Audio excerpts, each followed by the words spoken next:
নতুন ইউজার যারা আছেন তারা তাদের পেজে কিভাবে 60,000 minute watch time fill up করবেন এই নিয়ে অনেকেই বেশি চিন্তিত হয়ে পড়েন।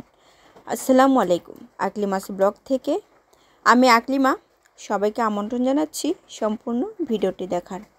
আসলে আমরা নতুনদের মধ্যে অনেকের বেশি চিন্তা থাকে যে আমরা 60,000 মিনিট ওয়াচ টাইমটা কীভাবে ফিল আপ হবে।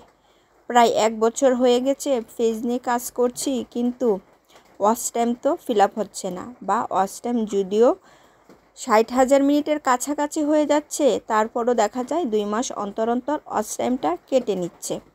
তাদের উদ্দেশ্যে আজকে কিছু কথা শেয়ার করতে যাচ্ছি।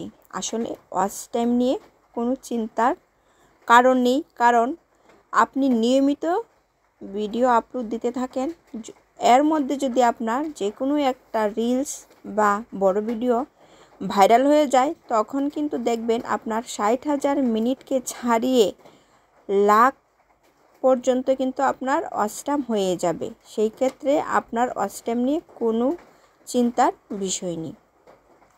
কাজেই নতুনদের উদ্দেশ্যে বলছি, ওয়াচ টাইম পূরণ হয়নি, ফলোয়ার্স পূরণ হয়নি, এইসব নিয়ে ঘাবড়ানোর কিছু নেই। আপনি শুধু নিয়মিত কাজ করতে থাকেন, কখন যে আপনার ফেসবুক আপনাকে এত উপরে নিয়ে যাবে আপনি টেরও পাবেন না। অনেকেই দেখা যাচ্ছে 1 বছর কাজ করার পরও 60,000 মিনিট পূরণ হচ্ছে না। আমি বলবো, আমার মাত্র 5 সেকেন্ড একটা রিলস থেকে ওয়াচ টাইম এসেছে 1,90,000 মিনিট। কিভাবে সম্ভব? তাহলে মাত্র 5 সেকেন্ড একটা রিলস থেকে, যেখানে কিনা অনেকে বড় ভিডিও দিনে 2 বার করে লাইভ করেও 60,000 মিনিট পূরণ করতে পারছে না। আসলে আপনি যখন ফেসবুক আপনার ভিডিও ভাইরাল করবে, তখন ওয়াচ টাইম পূরণ কোনো বিষয়ই না। আমি পেজ নিয়ে কাজ করছি প্রায় 1 বছরের উপরে হয়ে গেছে, 1 বছর 2 মাস হলো।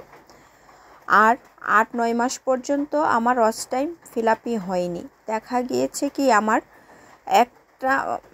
6 মাস কাজ করার পরে আমার ওয়াচ টাইম ছিল মাত্র 7,000 মিনিট ওয়াচ টাইম।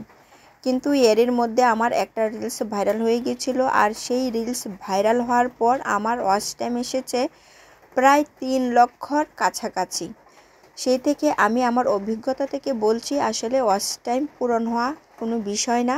নিয়মিত ফেসবুকে কাজ করলে ওয়াচ টাইম কিন্তু খুব সহজেই ফিল আপ হয়ে যাবে। আর রিলস থেকেও যদি ওয়াচ টাইম ফিল আপ হয়, তাহলেও কিন্তু আপনি ইনস্টিম অ্যাডের ক্ষেত্রে মনিটাইজেশনটা পেয়ে যাবেন, এটা কোনো সন্দেহ নেই, কারণ আমি আমার অভিজ্ঞতা থেকেই বলছি। আজ এ পর্যন্তই, আল্লাহ হাফেজ।